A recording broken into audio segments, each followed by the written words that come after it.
Welcome to Google Ads Unleashed, the podcast that helps you harness the power of Google Ads. And now your host, Jeremy Young. Hello and welcome back to Google Ads Unleashed, guys. Hope everyone is doing fabulously this Monday. And I want to give you an update from one of the podcasts I've done a few weeks ago with Marcel Small, which if you haven't listened to it, go back. It was an absolute banger. But basically what I talked about with Marcel was the concept of incrementality. So maybe if you're not aware of what incrementality is, I'm just going to give a quick rundown of what it is. More or less, incrementality describes the effectiveness, or is the word for the effectiveness of our advertising, okay? Basically, incrementality means how much of the advertising is actually generating additional sales, or if that sort of advertising didn't happen, what would be the baseline of sales that we've made anyway, okay? So let's say, for instance, you're measuring, 100 conversions in Google Ads, right? And then you get 100 sales in the store. This is now, of course, a very reductionist sort of example. And you remove all of the advertising and suddenly all of the sales are gone, right? Overnight, then Google Ads would be 100% incremental as a channel, right? Because it provides 100% uplift in sales if it's on or off. And as you probably have realized yourself, there are lots of types of traffic that may be more or less incremental, right? So for instance, that's why we focus on those types of traffics in our advertising efforts. For instance, new versus returning customers, right? If someone searches for your product, right, and they already are a customer with you, well, how much is the advertising for a returning customer really influencing that person's decision to buy again with you? Probably very little, right? So you would probably think that this type of advertising is not very incremental. Whereas if you focus your advertising on someone who has never heard from you and get them to the page for the first time, you would probably imagine that this type of advertising is actually adding incremental sales to your brand.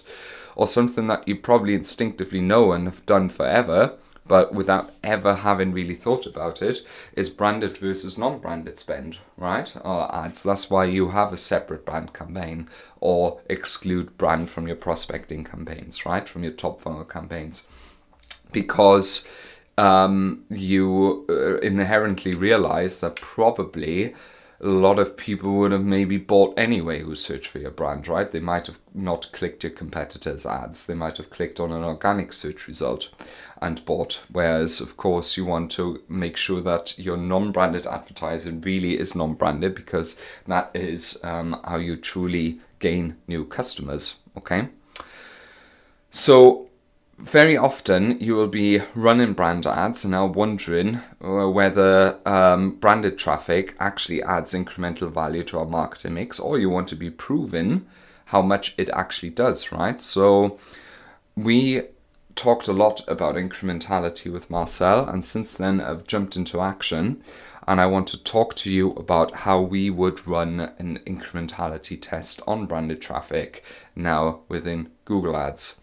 So what we always do is we start with a hypothesis. We have a client who sells a product worldwide, and they sell in the United States as well. And the United States is a big country, so this provides a really good battleground to run a pretty nice test on this.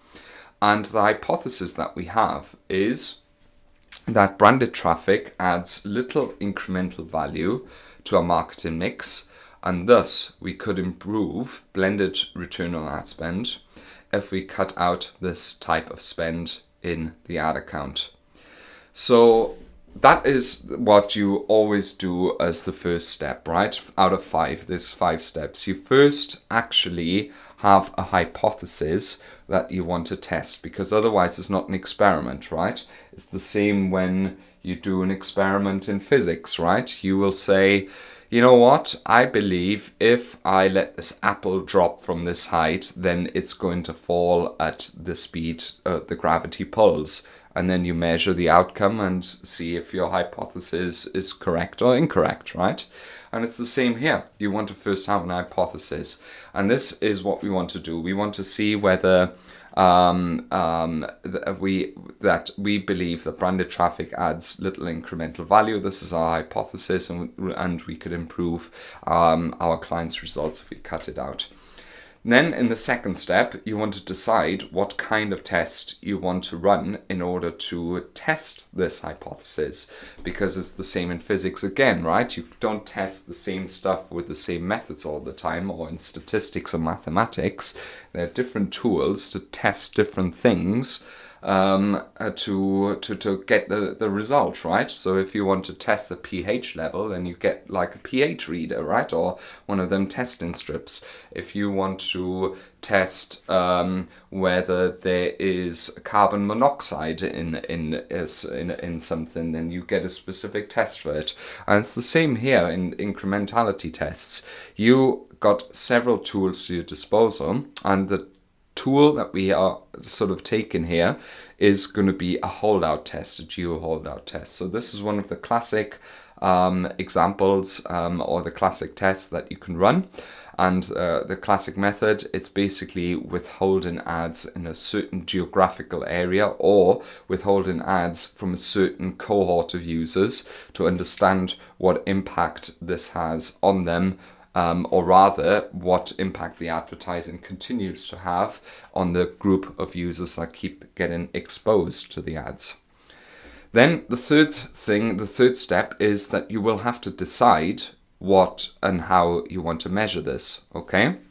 So you may want to, first of all, you want to ask yourself, what expectation do I have of this test if I run this? So in this example, we have decided for a geo holdout test, because our hypothesis is that if we withhold the ads in 50% of the states, that very likely our blended ROAS in that selection of states is going to be better than in the other one. Okay, so this is the expectation that we have.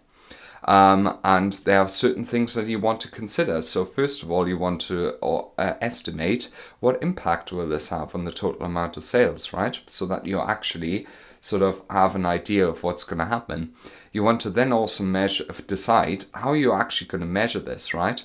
You're going to measure, first of all, not only your paid performance, right? And you have to keep track of that, but what are you actually expecting is going to happen in those 50% of the states where you don't run branded ads then anymore? Is, for instance, our organic sales are going to go up. Is this the only thing that you want to look at, or do you want to look at organic and paid sales? What period of time do you want to run this for, right? Because a week is probably too little, 2 weeks is too long. So we have decided on 4 weeks because this is a good time frame that gives us statistically valid data. How do you want to present these results? Like a graph, Excel? Do you want to track on a weekly basis, on a daily basis? What's kind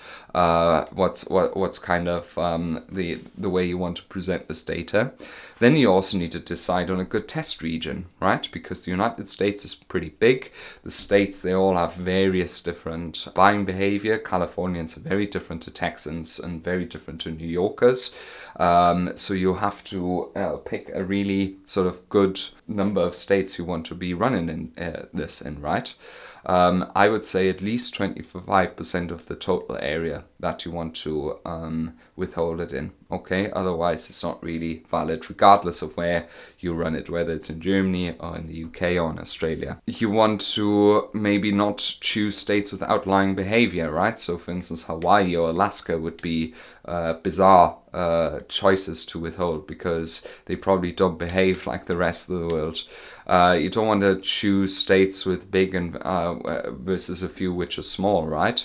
You also want to decide how much ad spend you want to withhold, and you also want to question yourself, are we able to measure this experiment at all, right? So these are all considerations that you want to be thinking through in the third step, and before you then have other things to consider. So these are the things that you decide on. Once you decide this, you want to then consider further things. So for instance, is there any competition? Is there any seasonality?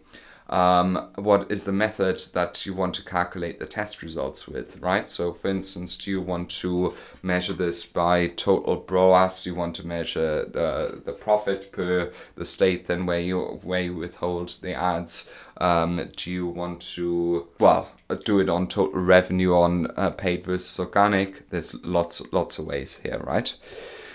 And then you run it. So that's the fifth step, and you get closer to the truth. And in this case, how we've decided, I don't have it in front of me right now, but basically we're going to starting tomorrow with this particular client. We have chosen 5 states where we're withholding the ads, all right, where we're not running brand anymore. And we have also chosen 5 other states as a control group. And what we're doing is we are monitoring now the spend of brand on a daily basis for 4 weeks. We're also monitoring the total turnover of those states in the next 4 weeks. We're also monitoring the blended return on ad spend of those states in the next 4 weeks. And we're also measuring the level of sales that organic has in the next 4 weeks. And this is what we're then looking at. Also, what we're looking at is we've chosen 5 other states which are comparable in size, because we can then actually compare our chosen states where we've withheld the ads to those other states and see if there's any other behavior that might explain like a downswing in ads. Let's say, for instance, we've chosen withholding California, and a similarly sized state is then Texas. And California, let's say, always has double the number of sales than Texas does on a regular basis. And then after we have performed this test, we see that suddenly California only has 1.5 times the number of sales compared to Texas. Then we should probably expect that this was an impact from our incrementality test, right? Because we take a state where we withhold in both, right? And then if we see that the ratio has changed drastically, then this is probably due to something else or some sort of measurement error, right? Because you would expect that probably withholding in both of those states would result in the same sort of, that they'd still have the same correlation of sales. So let's say, for instance, just to really, really hammer home this point, because that is how you test sort of your validity of your experiment, if that makes sense. Let's say, for instance, California always has double the number of sales than Texas, and you withhold in both, and then after the test, California still has double the number of sales to Texas, then you know that there's not been any other influencing factor that may have had an impact on revenue. Okay, that's kind of what I want to get to. There may be some limitations of incrementality tests as well, right? So first of all, one thing to say is that you always want to get closer to the truth, right? Like, that's the whole idea of these. A limitation could be that, you might be as an advertiser shooting yourself into your own foot, right? Because you've probably been running brand for ages and then find out that it's not really been incremental whatsoever, and you wasted tens of thousands of pounds. That's of course not great, but I would always frame it as that, knowledge is really, really important, right? To know that this is now something that we can avoid it in future, right? Regardless of the outcome of this test. Another limitation of the incrementality test could be, for instance, that it's made such a small impact on total revenue that the stuff that you measure in, you can't really measure an uptick in sales, right? So, for instance, let's say paid search is only 5% of the total marketing mix. Well, if sales go down by 0.5% in total by withholding brand, is it just because of a small fluctuation, or is it because you withheld brand, right? So it's very hard to sometimes run these tests because the statistical validity is not there. Some limitations might also be that you don't actually understand how to interpret the results, right? You may also lack the tools to make a statistically sound sort of statement of whether this has actually been a successful test or not. So these are a few things to consider. But all in all, to sum it up, first of all, the first step is to make a hypothesis. The second step is to choose the method of test that you want to run. Typically, this would be a conversion lift study or a holdout test, right?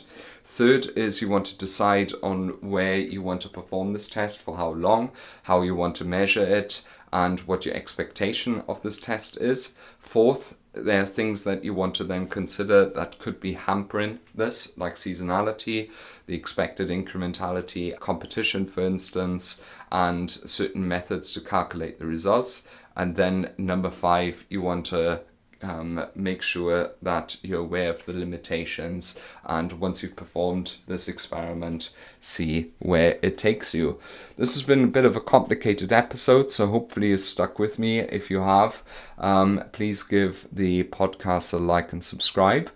You can also always reach out to me. You'll find me at Jeremy Young Google Ads on LinkedIn. You can also find me on the website younganddigital.marketing and send me an email at jeremy@younganddigital.marketing, or you can just send me a nice message as well. That's fine. I would love to chat to you. So as always, this has been Jeremy Young, your personal Google Ads expert, and I wish you a happy and productive week ahead. Thank you for listening to Google Ads Unleashed. To connect with Jeremy, check him out online at www.younganddigital.marketing. We'll see you next time.